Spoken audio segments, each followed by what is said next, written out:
Chapter 3. By the time the boys ran into the dining hall, it was empty. "You've missed the breakfast," and said Frypot the cook. "Lucky for you, I've still got some eel meal." He handed them steam bowls of hot cereal. Wigglytuff stared at the quivering gray lump. Even Angus turned up his nose. "Is there nothing else?" In the end, they choked it down. Then they went up to scrub alongside their classmates. As he scrubbed, Wigglytuff thought about the purple egg. He wondered what the little peepling inside might look like. Would it peep? Would it have tiny wings? By the time Angus and Wigglytuff and some other boys staggered back to the dorm room that night, they were too tired to think. Angus threw himself fully dressed onto his cot. 2 seconds later, he was snoring. Wigglytuff, however, sat on his cot. He wanted to look at the egg. He wanted to see if the peepling had started pecking, but he would have to wait until all the other boys were asleep. He was pulling off his boots when Erica came in. "Wiggy," she said happily. "The carpet I ordered from the Sir Lancelot catalog arrived." Wigglytuff followed her over to her bunk on the far side of the dorm. She already had a Sir Lancelot tapestry hanging above her cot, and now beside her cot was a small carpet woven with the likeness of a fully armored Sir Lancelot. "Very nice," Wigglytuff told her. He wished he could tell her about the dragon egg, but Bragwort might overhear. He didn't want to risk it. "That's not all," Erica went on. "Mordred put me on Dawn Patrol." "Congratulations," Wigglytuff saw that she had already sewn the DP badge onto her tunic. "Bragwort is the other member of Dawn Patrol," she added, "but Mordred made me captain. I must get right to sleep. Good night, Wiggy." "Good night," Wigglytuff answered. He went back to his cot and lay down under his thin, threadbare blanket. After torches out, Wigglytuff let his eyes get used to the dim light. When he felt sure everyone was asleep, he knelt down beside Angus's cot and pulled out the laundry nest. He uncovered the egg. It was still warm. He felt for cracks in the shell, but found none. "Not ready to hatch yet, are you, peepling?" Wigglytuff whispered.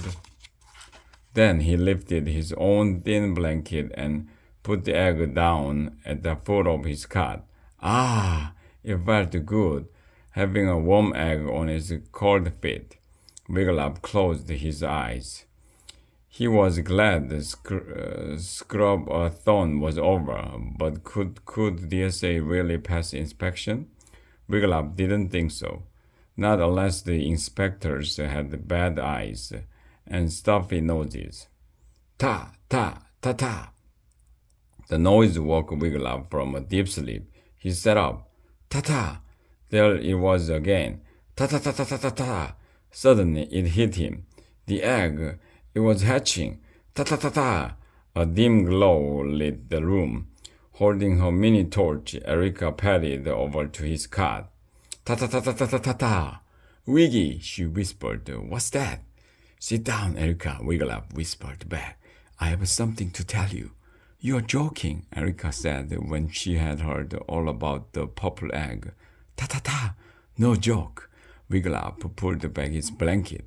The egg now had crack lines all over it. Pack! Wigglytuff and Erica jumped back as a head popped out of the egg.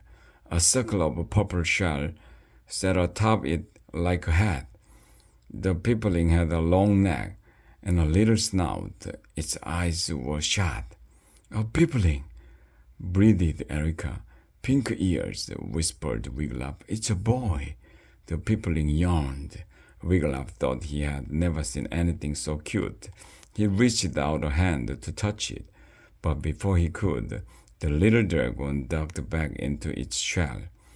Then boing! A clawed foot poked through the bottom of the egg. Boing, another foot. Boing, boing, two clawed front paws. The little head popped out again. The dragon was half in and half out of the purple shell. Hello, peopling, Wigglytuff whispered. The little dragon turned its head toward the sound of his voice, but his eyes stayed shut. Just then, Angus groaned in his sleep. The noise startled the peopling. With a chirp, he ducked inside its egg again. What? Angus opened one eye and caught sight of the half-hatched peopling. He sat up, wide awake now. He gasped, "Sir Lancelot's light liver!" "Shh!" Wigglytuff said. "You'll wake the whole dome." The peopling's head popped up again. With one last push, his tail broke through the egg. Now a whole baby dragon sat at the end of Wigglytuff's cot. It wasn't as slimy as the peoplings in Doc Pluck's picture. It was no bigger than a little bunny. "Amazing," Angus breathed. "Adorable," Wigglytuff added. "Against the rules," Erica reminded them. "Not really," said Wigglytuff. "Where does it say dragon eggs can't hatch in the dome?" The peopling took 2 wobbly steps. Then he fell back on his little bum. "His first steps," said Wigglytuff proudly. "Listen," said Erica. "I am Dawn Petrel. I'll take him back to his nest." "You can't," said Wigglytuff. "No one is there to take care of him." "Right," said Angus, "and he wouldn't have anything to eat." Just then, the peopling picked up his head and cried, "Worm?" Wigglytuff laughed. "Is that your name, Worm?" Angus grinned. "Hello, Worm." The peopling replied. Worm opened his mouth and stuck out his forked tongue. "He's hungry," Angus said. "I'll get him something from my stash." Wigglytuff and Erica perked up when they heard this. Angus's stash was famous. His mother sent him tins of goodies each week, but Angus never shared until now. Angus turned to the wall beside his cot. He pressed one end of a loose stone and lifted it out. Wigglytuff and Erica gasped. "So that's where he hid it." Angus took out a bag of medieval marshmallows. "Don't tell," said Angus. He handed them each a marshmallow. Wigglytuff watched the little dragon down on the floor. "Here, little worm," Angus called, holding out a marshmallow. Without opening his eyes, the peopling snatched the treat out of Angus's hand. "He likes it," said Angus. He gave him another marshmallow and another. "Not too many," said Erica. "After all, he was just born," said Wigglytuff. The peopling hopped toward Angus. He waited for another marshmallow. "He likes me," said Angus. He picked up the peopling. "Dr. Pluck said not to do that," Erica warned. Suddenly, the peopling opened his little mouth and splash! Angus' tunic was covered in warm marshmallow spit up. "Oh, well," said Angus. He picked up a dirty sock and mopped up the whoop. "He's only a baby. I wonder what we should feed him." Wigglytuff smiled. The worm had fallen fast asleep, with his head resting on Angus's tummy. He looked so comfortable, just the way Wigglytuff felt when he snuggled against the big unicorn pillow in the library. "We have to get him out of here," said Erica. "What if the inspectors were to show up and find him? They'd shut down DSA. "We will hide him," Angus whispered. "Are you crazy?" said Erica. "He shall grow up to be a fire-breathing monster." "Hey, what's going on here?" Breakwort sat up on his cot. "Yikes, Breakwort!" Erica clicked off her torch. Wigglytuff quickly tossed his blanket over Angus's lap, hoping to hide the peopling. "I heard a noise," said Breakwort. "You are hiding something, I can tell." "As Class 1 Dome Monitor, I order you back to sleep, Breakwort," said Erica. "I shall figure out what you're hiding, Eric." Bregwell said, and I shall tell Mordred. Then I'll be future dragon slayers of the month, not you. Oh, go blow your nose, said Erica. I will, said Bregwell, all over your tarantula carpet. Wiglaf waited until he could hear snuffling snores from Bregwell.